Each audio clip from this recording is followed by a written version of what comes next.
আমি এখানে 4 পিস ইলিশ মাছ, পেঁয়াজ বাটা, রসুন বাটা, লাল মরিচের গুঁড়া, হলুদ গুঁড়া আর ধনিয়া গুঁড়া নিয়েছি।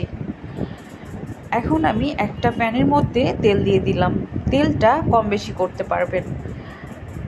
তারপর এখানে পেঁয়াজ বাটাটা দিয়ে দিলাম আর রসুন বাটাটা দিয়ে দিব। তেলের মধ্যে আমি রসুন বাটা আর পেঁয়াজ বাটাগুলোকে একটু ভেজে নিব। আর এই সময় পেঁয়াজের সুন্দর একটা ফ্লেভার বের হবে।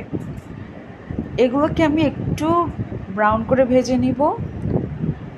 একটু ভাজা হয়ে গেলে এখন আমি গুঁড়ো মশলাগুলোকে দিয়ে দিব। প্রথমে লাল মরিচের গুঁড়োগুলোকে দিয়ে দিলাম, হলুদ গুঁড়োকে দিয়ে দিলাম আর ধনিয়া গুঁড়ো দিয়ে দিলাম। এখন আমি সামান্য পানি দিয়ে দিব। এই পানির মধ্যে আমি পেঁয়াজ এবং মশলাগুলোকে সেদ্ধ করে নেব। তারপরে ভালোভাবে নেড়ে নিব, লবণ দিয়ে দিব স্বাদ মতো। মশলাটাকে এভাবে কষিয়ে নিলে মাছটা অনেক বেশি টেস্টি হয়। আর যে কোনো তরকারিতে মশলাটাকে প্রথমের দিকেই কষাতে হয়। এখন আমার মশলাটা কষানো শেষ।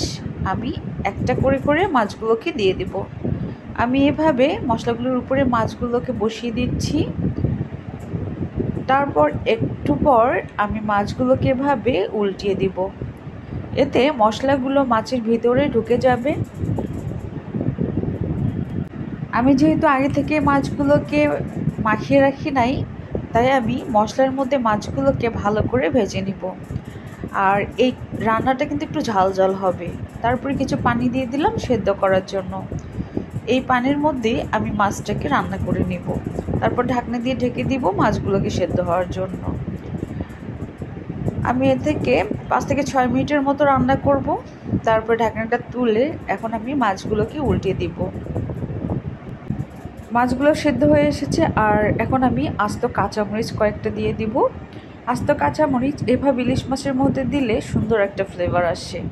আমি মাছগুলোর মধ্যে এরকমই ঝোল রেখে দিব। আর আমার রান্নাটাও কমপ্লিট। এখন আমি মাছগুলোকে নামিয়ে গরম গরম পরিবেশন করে নেব।